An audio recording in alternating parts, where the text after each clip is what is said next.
Hello mga kawaray upay, good morning. Pasok na tayo sa work kasi pag hindi tayo pumasok, no work, no pay, wala tayong kakainin. So dito tayo dadaan sa likod kasi doon sa isa, hindi pwede kasi babasa ako. Doon, hindi po ako pwedeng dumaan dyan kasi pag dumaan ako dyan sa daanan namin, hanggang hita po yung lalim niya. So mababasa po ko. Diyan po kami dumadaan sa may kanal diyan.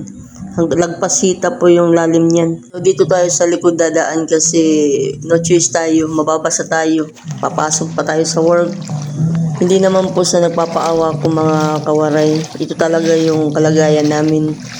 Baka sabihin po ng iba nagpapaawa po ako.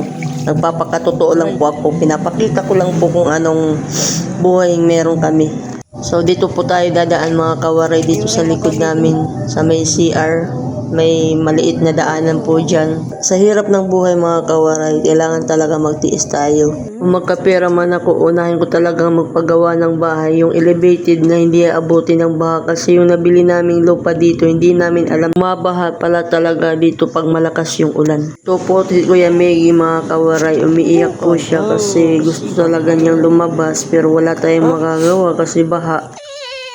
Kamanliklamo-liklamo.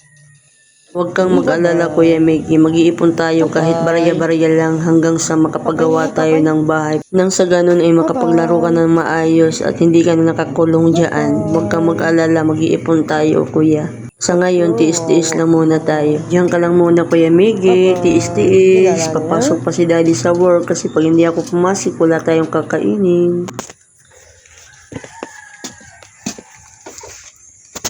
Tayo dadaan. Ay.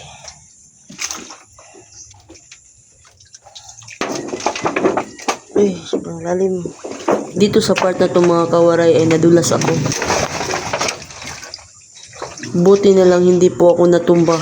Kung nadulas talaga ako mga kawaray, hospital yung aabutin ko kasi maraming yero dyan tapos mga pako. Kaya po maraming yero at mga kahoy po dyan kasi yan po yung nasira naming lababo nung nagbagyong Tino po dito sa amin. Kaya hindi po namin mapaayos yung lababo namin kasi wala po kaming budget.